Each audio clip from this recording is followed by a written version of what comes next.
Ladies and gentlemen, let me tell you something about men. You think we don't feel? You think we just walk around all tough, silent, keeping everything locked up like a vault? Oh, we feel. We feel big. The problem is we don't always know how to put it into words without feeling like we losing something. Maybe our pride, maybe our control, maybe just that image we've been holding on to since we were boys. You know, the funny thing about men is that most of the time, you're trying to figure out how we feel by listening for words that never come. You're sitting there waiting on some big confession, like we're going to just pour our heart out one night over dinner. But that's not how most men operate. We're not wired to lead with words when it comes to our feelings. For a lot of us, actions come first, words come later, if they ever come at all. And the sooner you understand that, the easier it gets to actually know where you stand with a man. Now, don't get me wrong, I'm not saying men don't have feelings or that we don't care, or we care. Sometimes we care so much it scares us.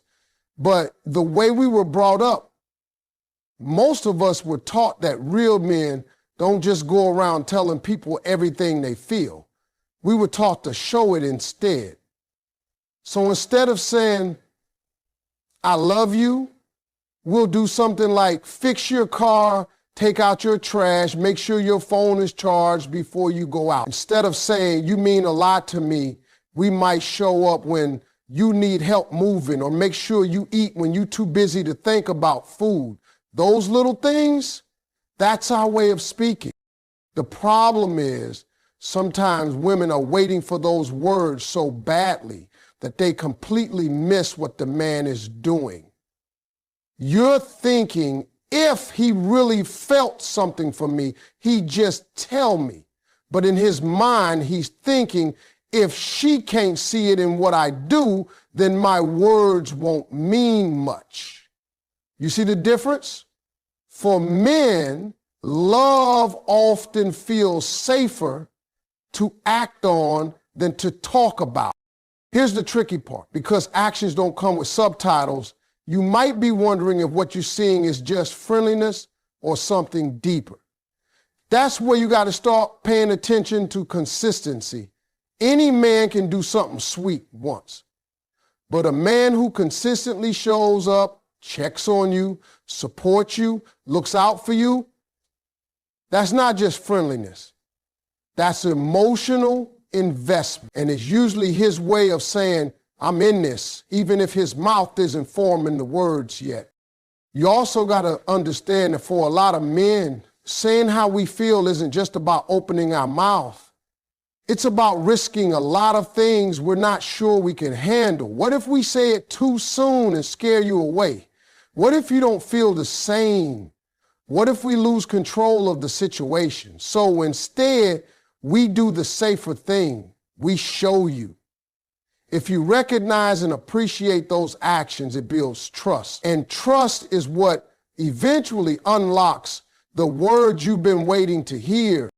Think about it like this. When a man starts showing you pieces of himself, whether it's through acts of service, protection, or even just being present when he could be somewhere else, that's him talking in the only language he's fully comfortable with at the moment. If you dismiss it because you want the Hollywood-style speech right away, you might miss the fact that he's already been telling you, just not in the way you expect it. So what do? You meet him in that language first. You acknowledge those actions. You show appreciation. You let him know you see what he's doing and that it matters to you. That does something powerful to a man. It makes him feel safe enough to take the next step, the verbal one. Because once a man feels like his efforts are seen and valued, those walls start to come down. And behind those walls are the exact words you've been waiting to hear A man who's serious about you is already telling you through what he does. You just have to learn how to listen with your eyes before you expect to hear it with your ears. One of the biggest mistakes people make when they want someone to open up is thinking they can force it. You can't make a man spill his heart just because you're ready to hear it. That's not how it works. If you want him to tell you how he really feels, you've got to create an environment where he feels like he actually can. And that environment has to be safe. I mean, emotionally safe, judgment-free, and real. See, most men walk around with a little guard dog in their head, barking anytime they think they might get judged or laughed at for being honest. We're trained to be careful with our feelings because we've seen what happens when we let them out in the wrong place. Maybe a man tried to open up once and someone threw it back in his face. Maybe he was told he was too sensitive or overreacting. So what does he do? He shuts it down, keeps it to himself. It's easier that way, or at least that's what he tells himself. That's why creating a safe space is so important. A man needs to know that when he's with you, he's not going to get criticized for what's going on inside his head.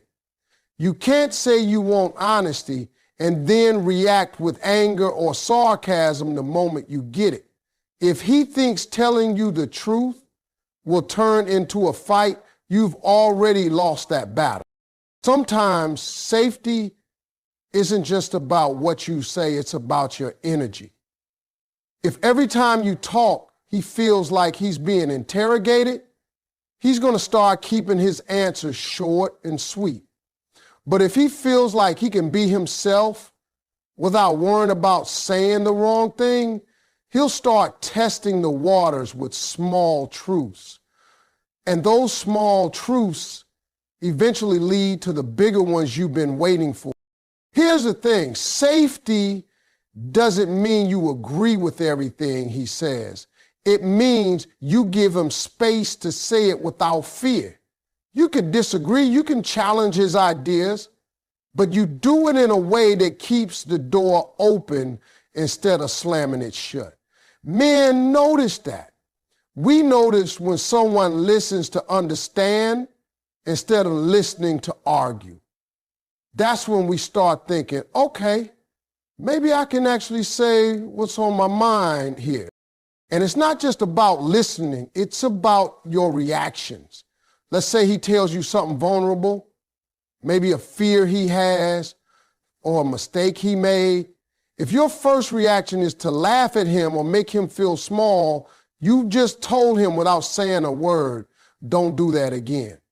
But if your reaction is to acknowledge his honesty, to thank him for trusting you with it, that does the opposite. That tells him you're safe here, you can be real with me.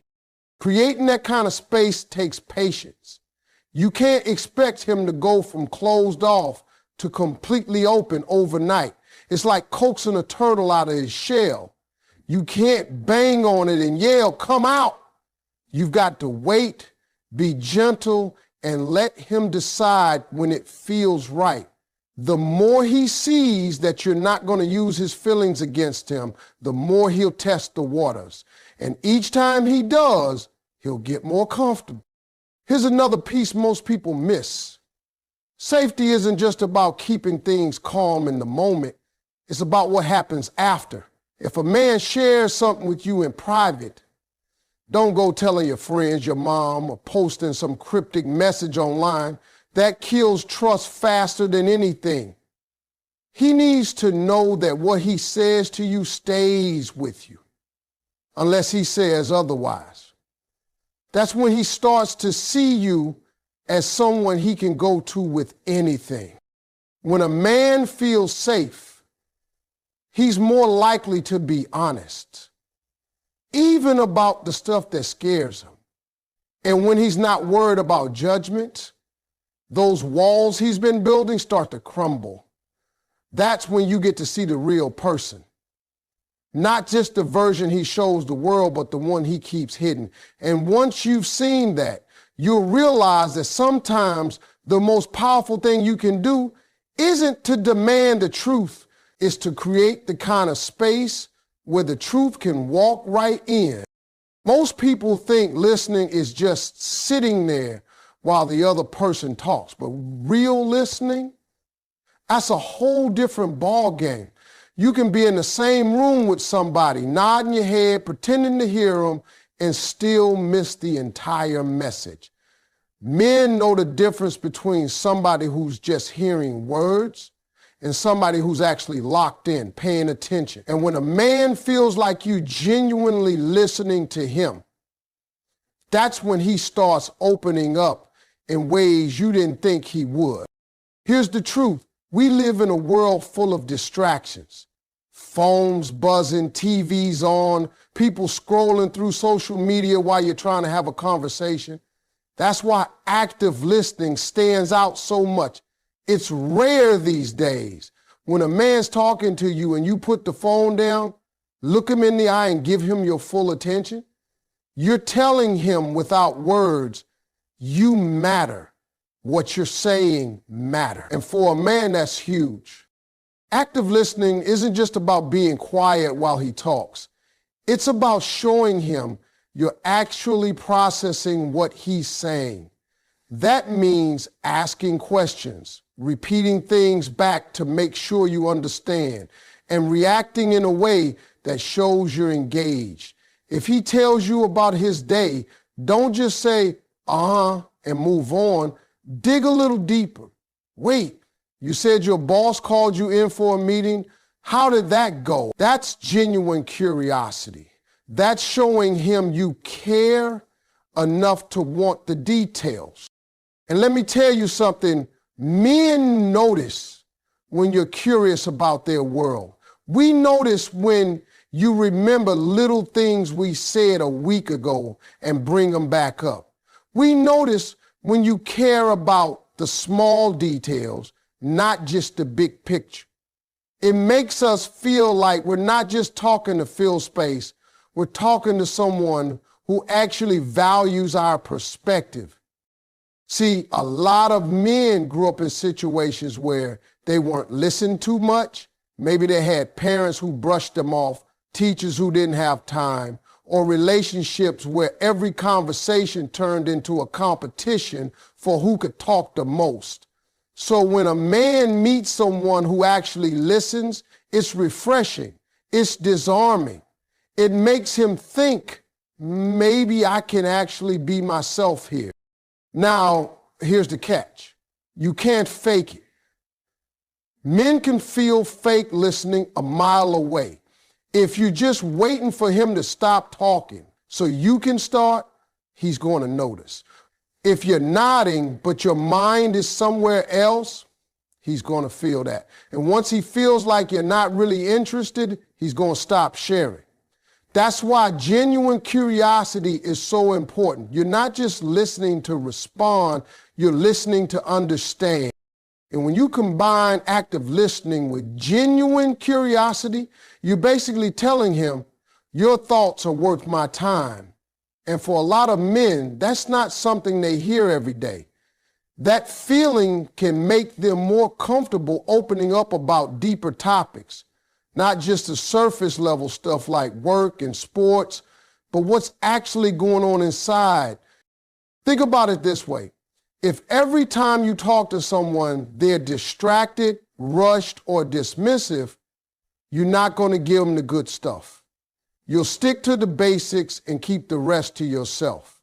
But if you have someone who's leaning in, asking questions, remembering what you said last time, you'll find yourself saying more than you planned. That's what happens to men when you give them real attention. Sometimes the reason a man hasn't told you how he feels isn't because he doesn't know, it's because he's not sure you want to hear it. But when you show him through your actions that you're listening, that you're genuinely curious about his thoughts and feelings, you take away that doubt. You make it clear that you're not just there for the highlights, you're there for the whole story. And let me tell you, when a man feels like his words land somewhere safe, somewhere they're respected, he starts talking differently. He'll go from giving you short, guarded answers to opening up about things he's never told anyone. All because you took the time to not just hear him, but to really listen. One of the hardest things for people to understand is that when it comes to emotions, men move at their own pace. You can't rush a man into opening up the way you want when you want. If you try, you might get him to say something in the moment, but it won't be real. It'll be something he says just to get you off his back. And that's not what you after. The truth comes out best when a man's ready. And part of the magic is knowing how to respect that timing while still giving him a little nudge in the right direction. See, men have this thing where we like to be in control of our own story. We don't like feeling pushed or cornered. If we feel like you're prying into a part of us we're not ready to share, our natural instinct is to shut it down. That's not because we don't want to tell you, it's because we don't want to feel like we're being forced. When something feels forced, it stops feeling genuine. Now, respecting his timing doesn't mean you sit around forever just hoping one day he wakes up ready to talk. No, you can give him a gentle prompt. The key word here is gentle. You're not asking in a way that puts him on the defensive. You're asking in a way that invites him to share. Instead of, why don't you ever tell me how you feel, you might say, I really like to know what you think about this, or I'm curious how you see it. That doesn't sound like an interrogation. It sounds like an open door. And let me tell you, an open door is way more effective than a battering ram. You kick that door down with pressure and accusations, he's going to rebuild that thing with a lock, a chain, and an alarm system. But you leave it open, keep the energy calm, and he'll eventually walk through it. Sometimes it's also about catching the right moment. You can't expect deep conversations when he's stressed, distracted, or in the middle of something important to him. Timing is everything. A quiet drive, a relaxed evening, a shared activity where you're both comfortable. Those are the moments when he's most likely to let his guard down. Men often talk more when there's less pressure to make eye contact, like during a walk or while working on something together. It feels less like a formal interview and more like a natural exchange. And when he does give you something, even if it's small, you've got to treat it like gold. That's how you get more. If his timing gives you a little piece of the puzzle, you don't push for the whole picture right then. You appreciate the piece, let it sit, and trust that more will come. Pushing too hard after he's already opened up a little can make him regret saying anything. Respecting his timing is also about reading the signs. If he's pulling back, getting short with his answers, or looking uncomfortable, that's not the time to keep digging. That's when you step back, let him breathe, and show him you're not going anywhere. That patience is powerful. It tells him you're not here to force him. You're here to understand him when he's ready. And here's the thing. When a man feels like he has the space to come to you in his own time, he'll start doing it more often. He'll realize he doesn't have to guard every word because you're not going to pounce on him the second he shows emotion.